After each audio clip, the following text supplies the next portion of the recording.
2025년 5월 1일 김호중은 상고장을 제출했다. 상고를 포기한 소속사 대표와 본부장과 이제야 분리가 되어 재판을 받을 수 있는 길이 열린 것이었다.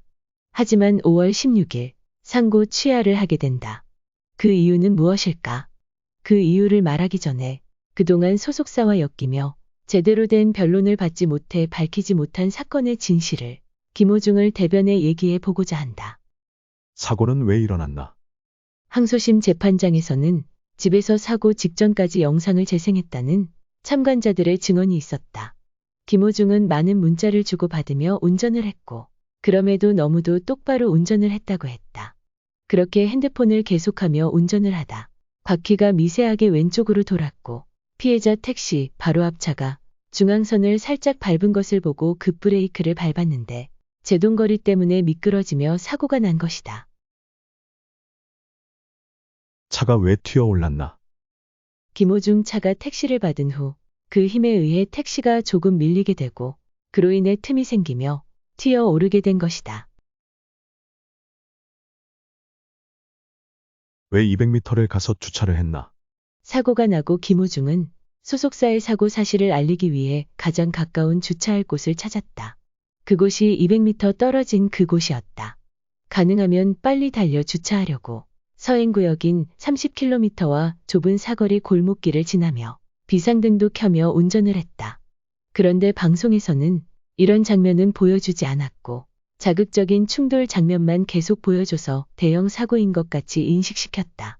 사실은 가해차도 피해차도 큰 피해가 없었던 전치 2주의 가벼운 접촉 사고였다. 조심해야 할 곳을 분명 인지하며 출발 시점과 주차 시점에 켜지 않았던 비상등을 켰다는 것은 대단한 판단력을 보여준 것이다. 정상인도 하기 힘든 판단력을 보였음에도 만취라고 하는 것은 부당한 일이다. 김호중은 사고 수습 의지가 있었다고 하는데 CCTV를 보면 김호중은 주차를 한 후 소속사에 전화를 하며 빠르게 사고 지점으로 가고 있었다. 분명 사고 수습을 하기 위해 가는 것이었다. 그런데 소속사의 지시를 받고 주차한 차 쪽으로 되돌아갔다. 본인이 죄를 졌으니 회사가 원하는 대로 할 수밖에 없는 상황이었다.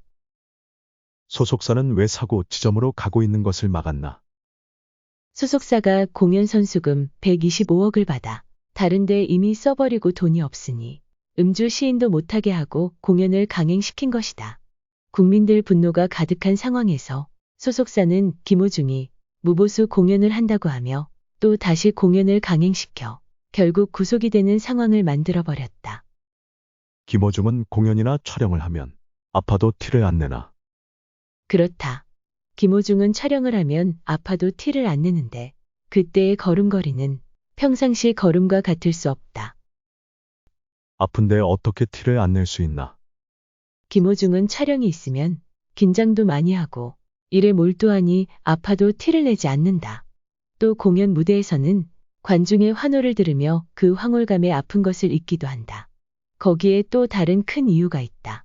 그동안 김호중은 강한 진통제를 먹고 압박붕대까지 하면서 살인적인 스케줄을 소화해냈다.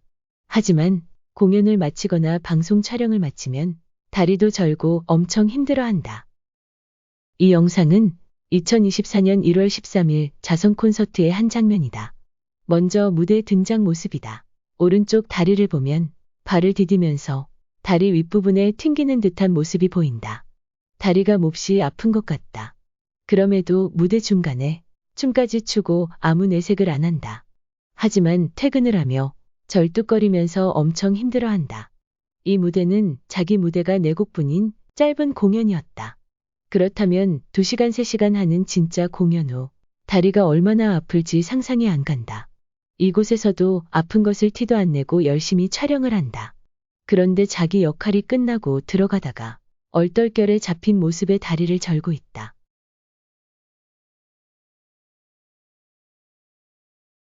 항소심 선고의 문제점은 무엇인가? 김호중은 만성 발목 불안정증에 관절염도 심해서 수술을 해야 하는 심각한 상황이다. 만성 발목 불안정증이란 걸을 때마다 발목에 힘이 들어가지 않거나 발목이 접질러지는 상태라고 한다. 이쪽도 흔들면 발목이 완전 많이 빠지네요. 이건 덜컹덜컹해요. 국과수에서 김호중 걸음걸이 비교 분석한 것이 선고에 큰 영향을 미쳤다고 한다. 그런데 김호중은 컨디션에 따라 걸음걸이가 달라져서 걸음걸이 분석하는 것 자체가 의미가 없다고 생각된다.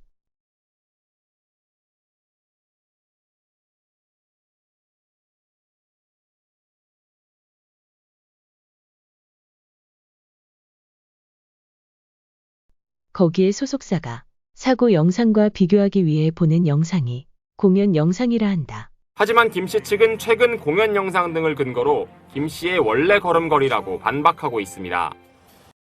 앞에서 말했듯이 김호중의 공연 시 걸음걸이는 평소와 다르기 때문에 비교 대상 자체가 잘못된 것이다. 그리고 사고 당시는 김호중이 살인적인 스케줄로 정신이 없는 상황이었고 당일도 하루 종일 소속사와 일 때문에 함께했다. 그리고 밤늦게 소속사 높은 사람이 불러서 나가다 사고가 난 것이다. 가뜩이나 발목이 안 좋은데 피로가 쌓일 대로 쌓인 상황이니 걸음에 힘이 있을 수가 없고 더 휘청거렸을 것이다. 거기에 촬영이 없으니 압박붕대도 당연히 하지 않았을 것이다. 국과수 걸음걸이 비교 분석으로 선고의 기준을 삼은 것은 부당한 일이었다. 그러면 김호중은 왜 기껏한 상고를 포기했을까? 김호중의 소규모 팬카페의 게시글을 보면 알 수 있다. 그 전에 김호중 팬카페에 대해 잠시 설명하자면 공식 팬카페의 트바루티는 사건이 난 후부터 비공개 상태로 있다. 공식 팬카페는 언론에 무대응하는 것이 가수에게 도움이 된다는 이유로 적극적인 행동을 하지 않았었다. 소규모 팬카페 브라비시모는 이에 이견을 느껴 적극적인 대응을 해 나가고자 만든 팬카페다. 이제 소규모 팬카페인 브라비시모에 올라온 김호중이 상고를 포기한 이유를 보겠다. 5월 14일 국선 변호인 선임 소식에 급히 변호사를 선임해서 김호중과 접견을 했다고 한다. 접견하신 변호사님 말씀을 전한다며 다음과 같은 글을 남겼다. 항소심 선고 후 상고를 포기한 소속사 측과는 달리 가수님은 일단 상고를 하셨습니다. 그렇다면 1심, 항소심에서와 달리 소속사와 한 몸으로 묶이지 않고 이제라도 자신을 적극 변호하고 싶다는 의지를 표명한 것임이 분명합니다.